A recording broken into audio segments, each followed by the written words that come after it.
सैनिक हीरामती अबला जय आशीर्वाद देखैया अबला के नजर दो सैनी पर पैर गेलै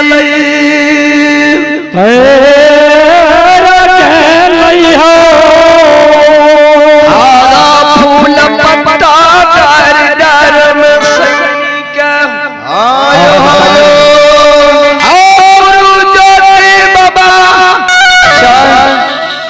निर्माण हो पनियार निर्माण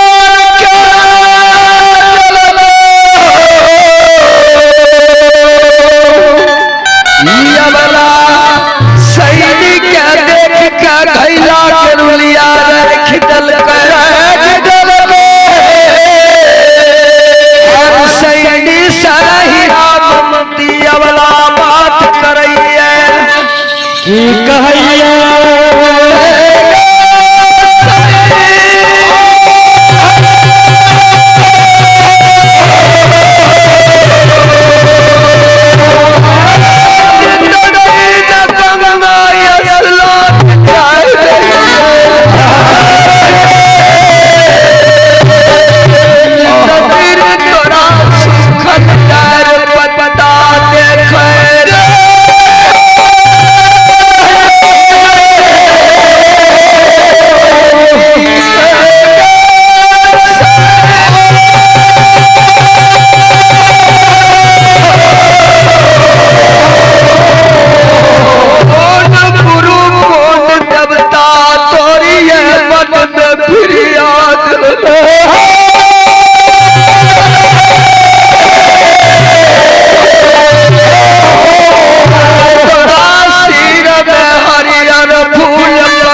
कौन देवता कौन गुरु कौन गोसाई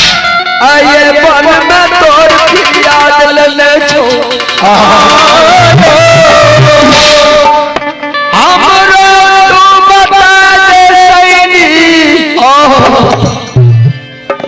वे गुरु वे देवता हम जइवे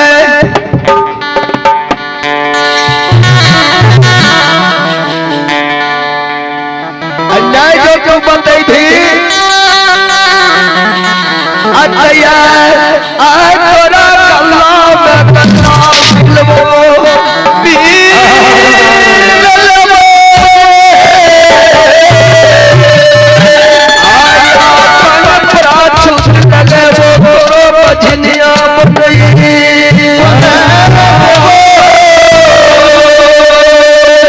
बाबू साहब अच्छा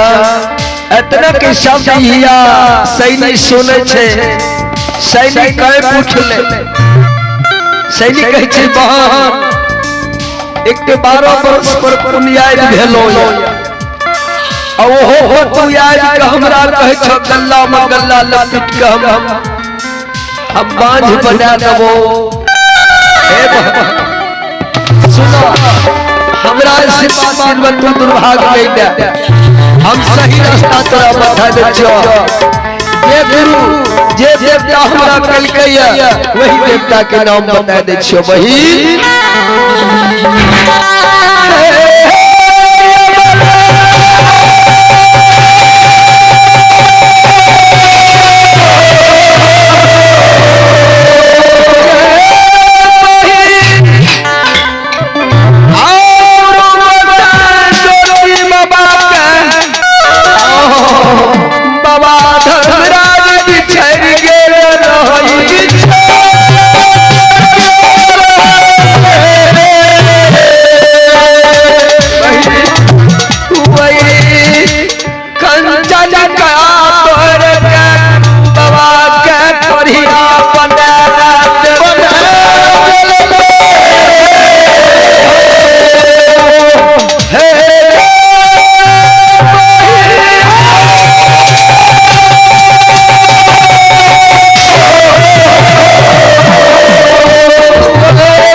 हुआ तेरा गे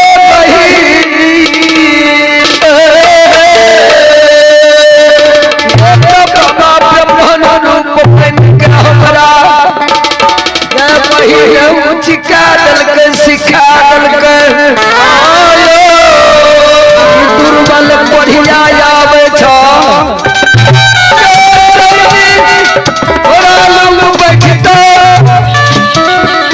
वो कर दे भूला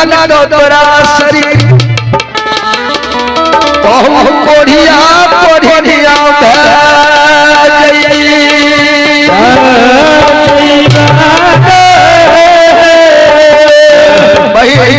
ओकरे बात सुन के जैना दुर्बल गुरुवरा रहले ओकरा देख के हम सुन के पतझार ले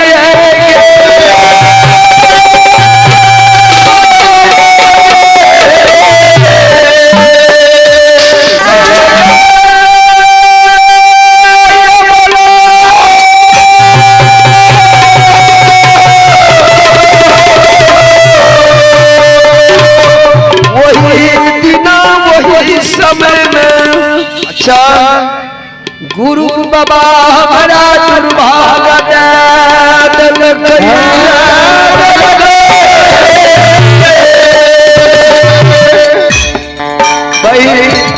दुर्भाग्य दल गए और वही दिन 12 बरस सुख ले गई आयो हो बहन गुरु बाबा हर खेलूली के बोल से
Thank you.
सैनिक है बहिन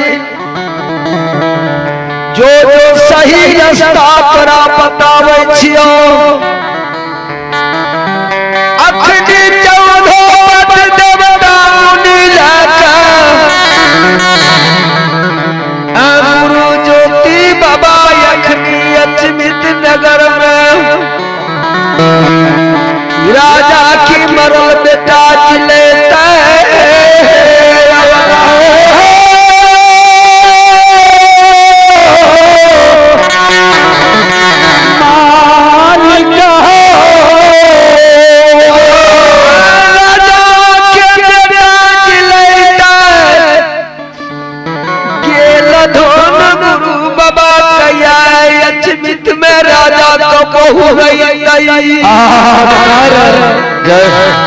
खसिया डलिया राजा की सुसार लगे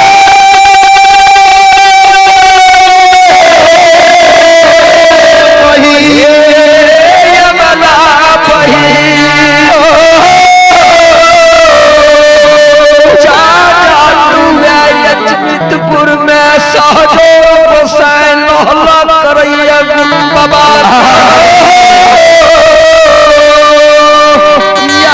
देख लो नजर उठा के गुरुदेव तोरा पद के छोड़ा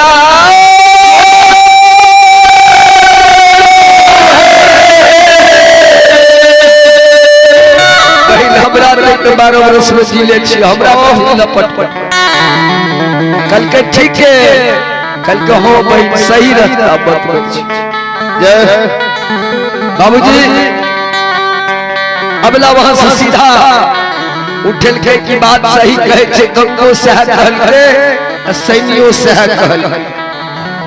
अब चले पहले घर होबे गहबर मी पोछ लेबे डाली साइड लेबे तब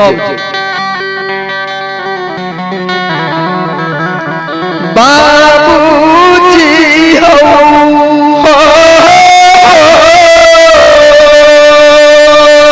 सब नाच नचावे यही गोसाई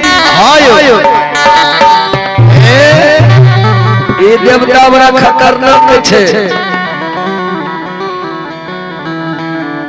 केकरो ने छियै सुनै छियै न आयो हे हो नहीं गोसाई भगवान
तीन गांव के पुतो थे बोलो न यहाँ एक बाप के बेटा तीन गो छे तीन गो तीन बाप के बाबूजी हो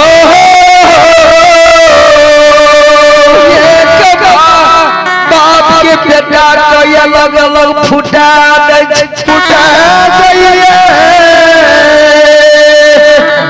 छौड़ा के सिखैलक नहीं सुने छो हो बुढ़वा का कहत है नहीं तो नहीं रहबो बुढ़वा मजबूर भग की करे बैठिए तीन गांव के पुतो है नहरा के नाम बम्बो पुतो आयो आयो बरनी पुतो के गहरा नारायणपुर लागे रहे हो पनियार जी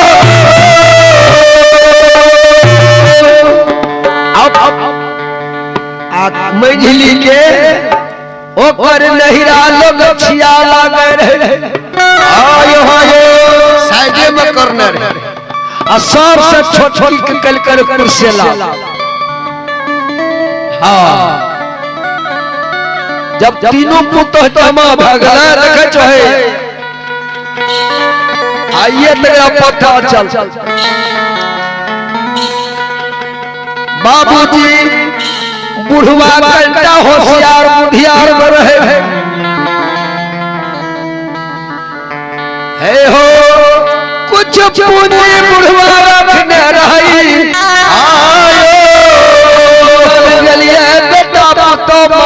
कि नहीं मानते समाज बाबा सब कह रहा छियो उम्र के मुताबिक में हाथ खाली नहीं करी हो हाँ कुछ न कुछ रखियो नहीं ये रहता भोर में अतोरा तो चाहे बस पिट्टी में रही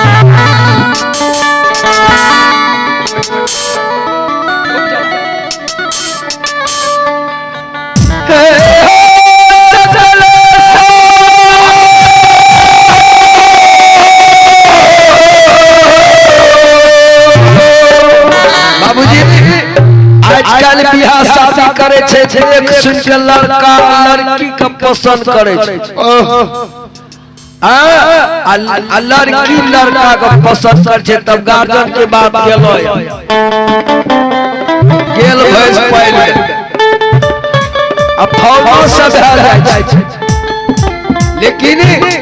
नारायणपुर वाली रहे हाकल घर हाकल बनन छो हाँ मतलब लड़ाई घर घर आज तैयार कुटुम्बी करे रहे ना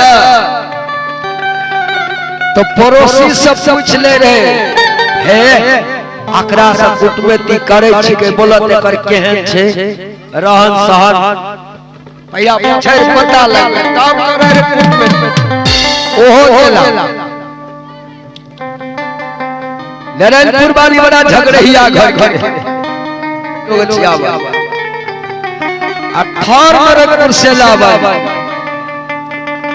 बुढ़वा जब तीनों जमा भेले तो तीनों गोतनी बैठ करके विचार करे बुढ़वा के माल छौ एकरा केना लेबी एकरा जान मारे कोशिश कर तब माल से उतरतो हाँ छोटकी रे बड़ा बुधियार घर होशियार घर खानदानी रे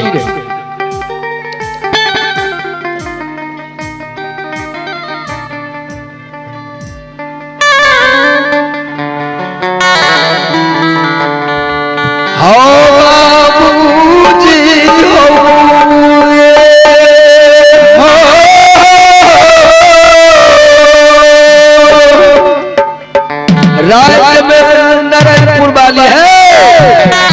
उधर ध्यान दो, सब सुनो।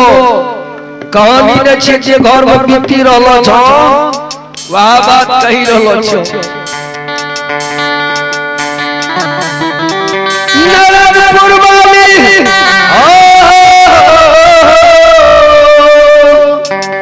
रात में धाम सन के पंसेर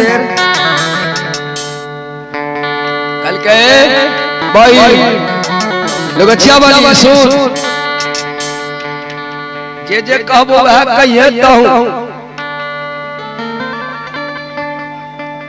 कल के ठीके छे भाई रात में धाम सन के भोर में चटाई पर धाम जा दे आई कच्चिया लेके चली गले चल गले घास ले जा रहे कहे जाए बुढ़बा अखनी कहे छे बुढ़बा अतहिया के युग में बाबूजी हो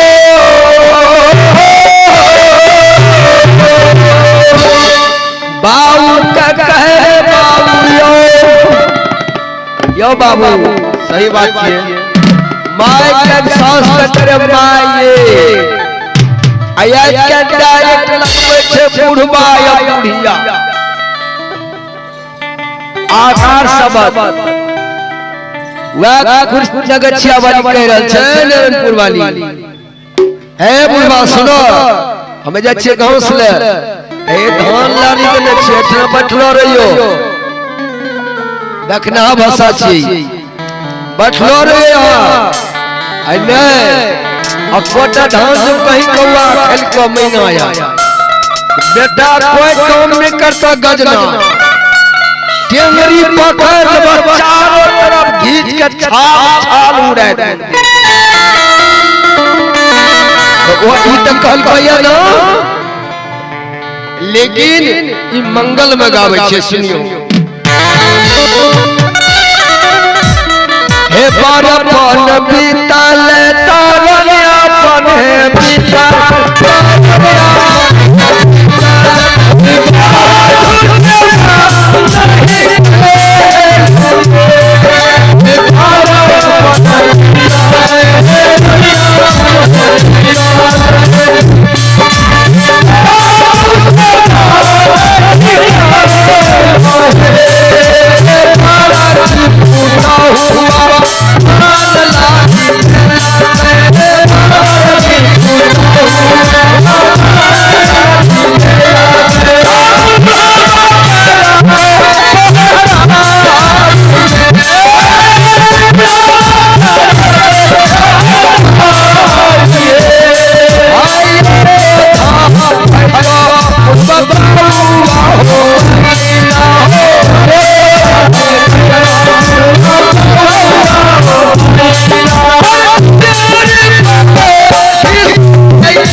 बाबू साहब जो के प्रभाव देखे छ मंगल में गलियो मंगल छबे करिए कल के बुढ़वा जानी ले कोई काम नहीं करता बाप हमरो राज्य हमरो तोरो राज खत्म छो सुने छो ना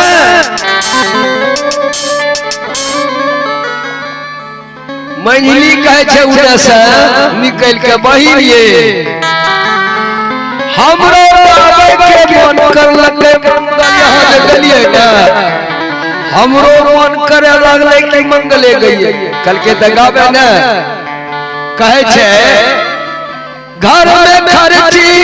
सुत हो चीन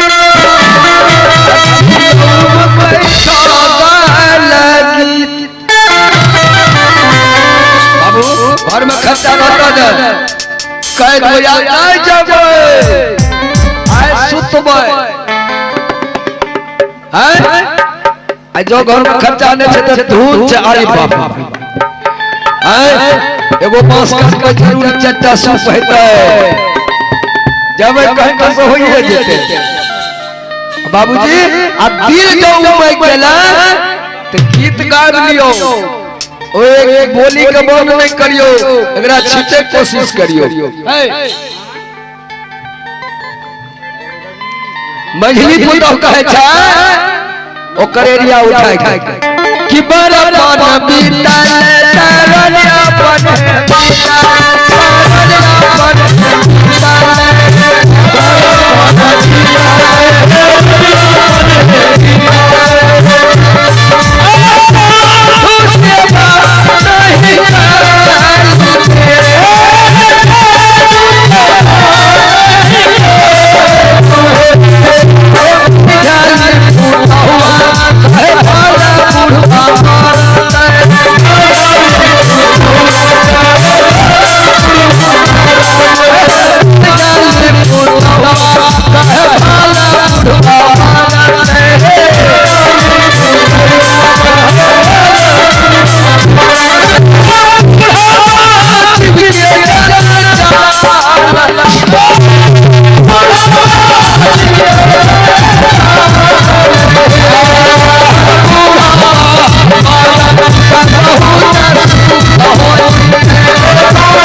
घोलता मारबो यार जान बाबू साहब मंझली पुतो कहे छ के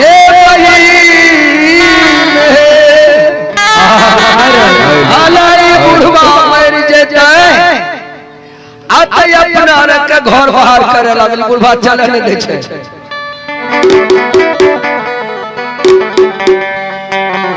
एक समय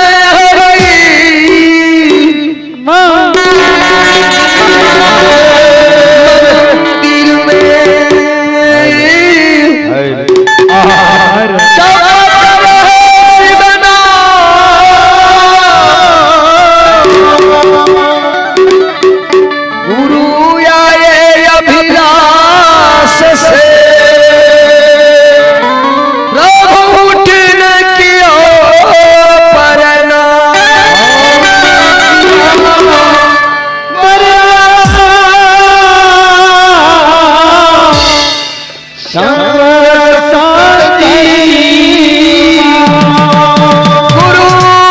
दयालु सके सह सके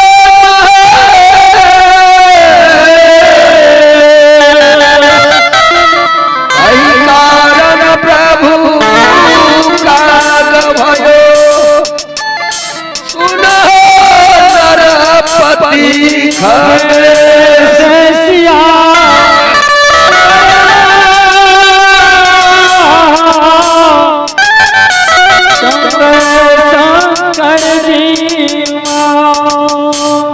ई जे कह दे कि भला बुढ़वा मरता है ठहरा आंधुन मत करो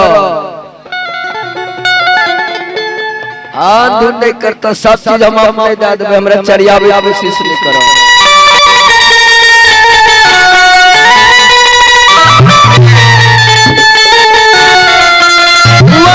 छोटे की पुतहुआ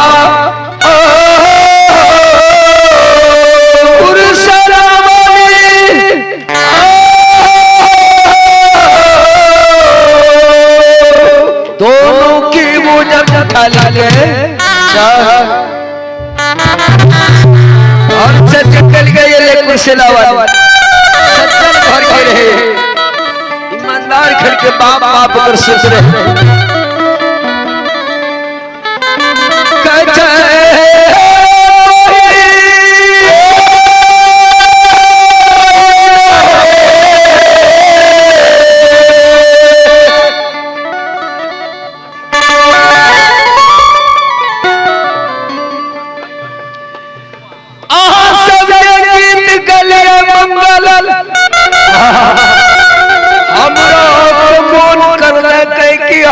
मंगल गाविए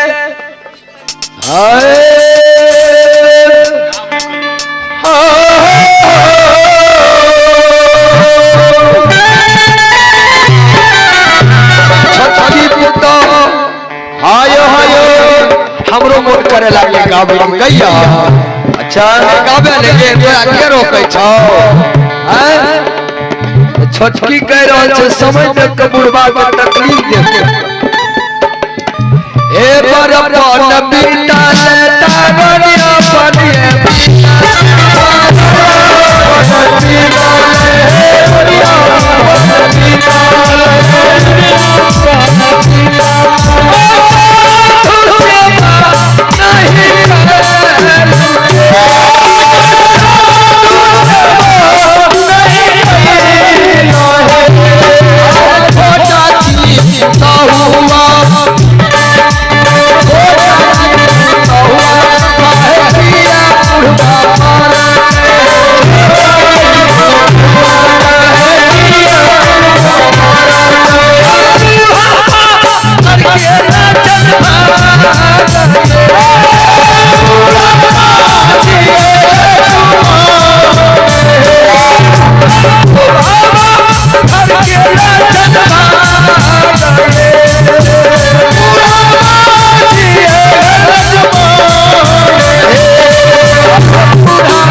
बुढ़वा कहल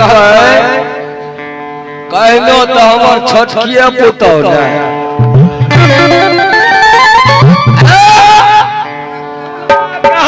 पकड़ के जबाऊ चल हमरे पर चल सेवा करब खाए पिए न हम छोड़ दियो बुढ़वा खींचने ले द्वार पर जाके घर में बैठा दे के बाबू खटिया बिछा दे के सतरंगी दे दे के जा के बाबू जा छै खाना बनबे ले हां दाल भात सब्जी 5 गो सब्जी ऊपर सब पापड़ तनी गाय के घी बुढ़वा के परेश क्या के बाबू चलियो भोजन करियो आगू बैठ के पुतो माछी हम बाबू को भोजन कराबो जब खैल के पूरा बुढ़वा कहे छै कन्या ए बेटा या लहलो केस तो कल के सुनो काल छोड़ा का ना कहियो कतो जाए से किया काल जा हमरा सब मुरली को किया बाबू अलकच्चा हमरा तरैया मार छै सब कनिया तोरा नाम से बुढ़वा धरे गेले जतना रहे राखलू सारा खेती पति जतना सब तो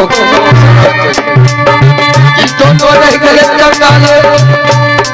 आई छोटी पड़ गए बाप के आशीर्वाद से बाबा देवता नहीं कही है देवता माता पिता से बढ़कर कोई देवता नहीं